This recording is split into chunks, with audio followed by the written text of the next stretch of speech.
None of the statements, resolutions, reports, films, articles, events, fundraisers, protests, and letters over the last 14 years should have been necessary. But all of them were necessary because without them, I never would have seen the light of day.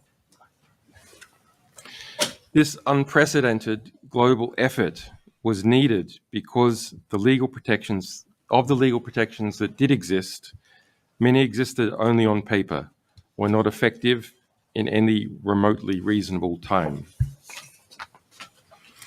I eventually chose freedom over unrealizable justice after being detained for years and facing a 175-year sentence with no effective remedy.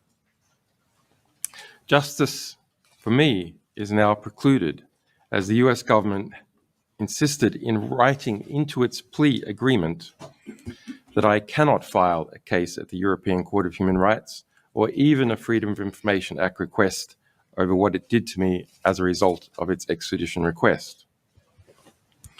I want to be totally clear. I am not free today because the system worked. I am free today after years of incarceration because I pled guilty to journalism. I pled guilty to seeking information from a source. I pled guilty to obtaining information from a source. And I pled guilty to informing the public what that information was.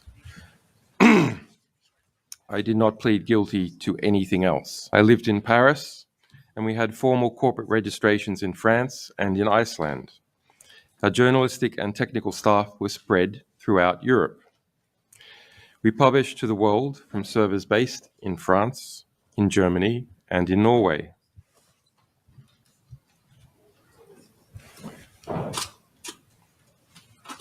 But 14 years ago, the United States military arrested one of our alleged whistleblowers, Private First Class Manning, a US intelligence analyst based in Iraq.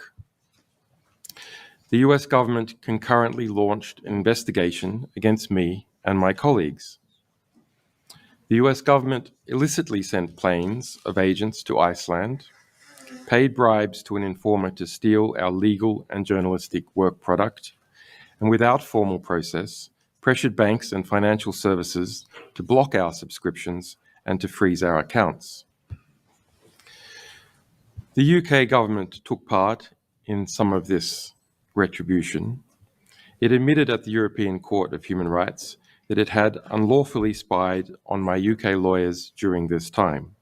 By March 2017, WikiLeaks had exposed the CIA's infiltration of French political parties, its spying on French and German leaders, its spying on the European Central Bank, European economics ministries, and its standing orders to spy on French industry as a whole. We revealed the CIA's vast production of malware and viruses, its subversion of supply chains, its subversion of antivirus software, cars, smart TVs, and iPhones. CIA Director Pompeo launched a campaign of retribution.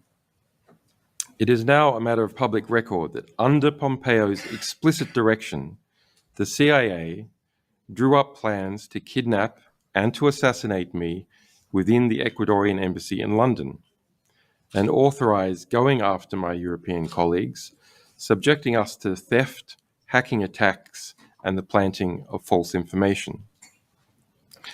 My wife and my infant son were also targeted. A CIA asset was permanently assigned to track my wife, and instructions were given to obtain DNA from my 6-month-old son's nappy. The CIA's targeting of myself, my family, and my associates through aggressive extrajudicial and extraterritorial means provides a rare insight into how powerful intelligence organizations engage in transnational repression. When powerful nations feel entitled to target individuals beyond their borders, those individuals do not stand a chance unless there are strong safeguards in place and a state willing to enforce them. Without this, no individual has a hope of defending themselves against the vast resources that a state aggressor can deploy. If the situation were not already bad enough in my case, the US government asserted a dangerous new global legal position. Only US citizens have free speech rights. Europeans and other nationalities do not have free speech rights. But the US claims its Espionage Act still applies to them regardless of where they are. So Europeans in Europe must obey US secrecy law with no defenses at all as far as the US government is concerned. An American in Paris can talk about what the US government is up to, perhaps. But for a Frenchman in Paris, to do so is a crime with no defense, and he may be extradited just like me. The rights of journalists and publishers within the European space are seriously threatened. Transnational repression cannot become the norm here. As one of the world's two great norm-setting institutions, PACE must act. The criminalization of news-gathering activities is a threat to investigative journalism everywhere. I was formally convicted by a foreign power for asking for, receiving, and publishing truthful information about that power while I was in Europe. The fundamental issue is simple. Journalists should not be prosecuted for doing their jobs. Journalism is not a crime. It is a pillar of a free and informed society.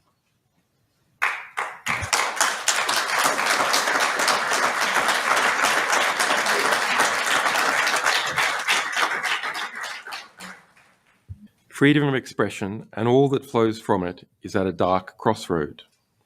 I fear that unless institutions like PACE wake up to the gravity of the situation, it will be too late. Let us all commit to doing our part to ensure that the light of freedom never dims, that the pursuit of truth will live on, and that the voices of the many are not silenced by the interests of the few.